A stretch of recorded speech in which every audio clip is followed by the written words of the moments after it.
அன்பார்ந்த மக்களுக்கு வணக்கம். நான் உங்கள் Karthik Pillai and welcome to the KTV.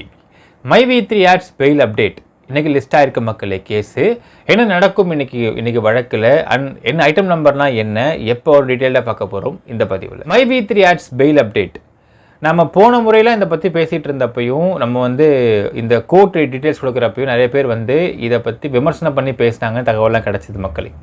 இதெல்லாம் போய் அப்படிலாம் கிடையாது. அது எப்படி ஒரு ஜட்ஜ் தான் போடுவாங்களா, அந்த ஜட்ஜு மட்டும்தான் வருவாங்களா, ஜட்ஜே வரமாட்டாங்களா, இதான் பொய் சொல்கிறாரு நிறைய பேர் விமர்சனம் பண்ணிட்டுருந்தாங்க. நமக்கு அது கடந்து போகிற விஷயம் தான் வச்சுங்களேன் மக்களே. பட் இன்றைக்கி தமிழ்ச்செல்வி விஜய் அவர்களுடைய பெஞ்சிலேயே இந்த வழக்கு வந்திருப்பது அப்படிங்கிறது விமர்சனங்கள்லாம் தவிடுபடி ஆச்சுன்னு சொல்லலாம் மக்களே. அண்ட் மோரோவர் இது ஃபுல் அண்ட் ஃபுல் பெண்டிங் கேசஸை மட்டும்தான் தஸ்டே ஆர் ஃப்ரைடே பார்க்குறான்னு நம்ம சொல்லியிருந்தோம். அண்ட் இன்னொரு விஷயம் பார்க்கணும், போன தஸ்டே தமிழ்ச்செல்வி விஜய் அவர்களுடைய பெஞ்சில் இந்த வழக்கு வரல அப்படின்றதுமே நிறைய பேர் வேறு மாதிரி விஷயம்லாம் சொல்லிட்டு இருந்தீங்க. அதையும் நம்ம டீட்டெயில் பண்ணிடுறோம். ஃபர்ஸ்ட் இதுக்கு வந்துடலாம். அதாவது தஸ்டே அன்னைக்கு அவங்க பெண்டிங் கேஸ் மட்டும்தான் பார்த்துக்கிட்டு இருக்கிறாங்க அப்படின்னு நம்ம பேசியிருந்தோம். நேற்று இரவு கிட்டத்தட்ட 11 மணி 30 நிமிஷத்துக்கு மேலே தான் காஸ்ட் லிஸ்ட்டில் அவங்க பேரே வருது நைட்டு. ஸோ தமிழ்ச்செல்வி விஜய் அப்படிங்கிறவங்க ஜட்ஜோடைய பெயர் காஸ்ட் லிஸ்ட்டில் வரவே இல்லை. நைட் 11:30 மேலே தான் வந்துச்சு. 11:38 தான் ஐட்டம் நம்பர்ஸ்லாம் லிஸ்ட் ஆகுது. அதில் 170 ஐட்டம் நம்பர் வந்திருக்கு நம்மளோட கேஸ். ஸோ MyV3 கேஸ் அப்படிங்கிறது 174 ஐட்டம் நம்பர்.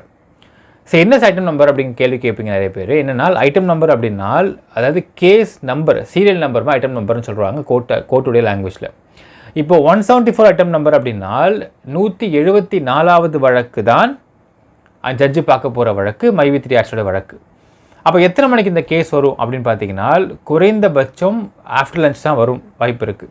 ஏன்னால் லஞ்சுக்கு முன்னாடி அதிகபட்சம் அவங்க எவ்வளவு வேகமாக பார்த்தாலும் 120 130 கேஸ் மேலே பார்க்கறது கஷ்டம். ஏன்னா ஃபுல்லாக பெண்டிங் கேஸ் வேறு. அந்த பெண்டிங் கேஸஸில் ஃபைனல் ஆர்குமெண்ட் இருக்கும், சப்மிஷன்ஸ் இருக்கும். ஏதாவது இருந்தாலுமே 100க்கு மேலே மார்னிங் செஷன், அதாவது கோர்ட்லேருந்து 10:30 தொடங்கும், 1 மணிக்கு முடியுதுன்னு வச்சுக்கங்களேன். அந்த டைமுக்குள்ளே 100 கேஸ் 120 கேஸ் பார்க்குறது கொஞ்சம் சிரமமாக தான் இருக்கும். லஞ்சுக்கு பிறகு தான் 170 ஐட்டம் நம்பர் வர்றதுக்கு வாய்ப்பு இருக்கிறது. அநேகமாக பார்த்தீங்கன்னா மதியம் 3 மணிக்கு மேலே 4 மணிக்குள்ளே வருவதற்கு வாய்ப்பு இருக்கிறது மக்களே. ஸோ அதற்கு முன்பாக இதுக்கான அப்டேட் கிடைப்பதற்கு வாய்ப்பில்லை. அதிகபட்சம் ஈவினிங் தான் என்ன நடந்திருக்குன்ற அப்டேட் கிடைக்க வாய்ப்பு இருக்கிறது. ஒன்று. ரெண்டாவது விஷயம் பார்த்தீங்கன்னா ஆக்சுவலாக தஸ்டே தான் தமிழ்ச்செல்வி விஜய் அவர்களுடைய பெஞ்சில் பெண்டிங் கேஸ்லாம் வந்துக்கிட்டு இருக்குது அப்படிங்கிற விஷயம் நம்ம சொல்லியிருந்தோம். போன தேர்ஸ்டே அன்னைக்கு இந்த கேஸ் வராமல் போன பொழுது நிறைய பேர் என்ன விமர்சனம் வெளியே பரவிட்டு இருந்துச்சுன்னு பார்த்தீங்கன்னா, தமிழ்ச்செல்வி விஜய் அவர்களுடைய பிரதர் ஒருத்தர் இருக்கார், அவரும் ஹைகோர்ட் அட்வொகேட் தான். அவரும் பாமகவுடைய அட்வொகேட் பாலு இருவரும் க்ளோஸ் ஃப்ரெண்ட்ஸு.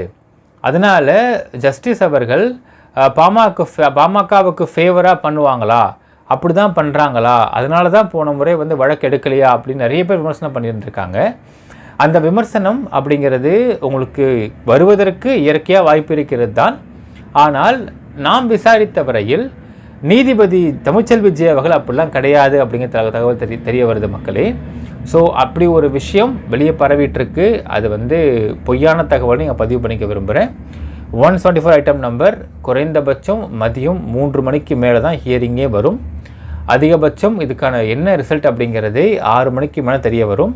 ஸோ நைட் நான் கண்டிப்பாக வீடியோ போடுற மக்களே நடந்துச்சு அப்படிங்கிறத பற்றியும். இரண்டாவது விஷயம், தமிழ்ச்செல்வி விஜய் அவர்களை பற்றி வந்திருக்கக்கூடிய விமர்சனம் அப்படிங்கிறது ஜென்ரலாக மனித இயல்பு தோன்றது. ஏனென்றால் அவங்களுடைய பிரதருடைய ஃப்ரெண்டு பாமகவுடைய வக்கீல் பாலு அவர்கள் அப்படிங்கிறது வெளியே தெரிஞ்ச விஷயமாக இருக்கிறது.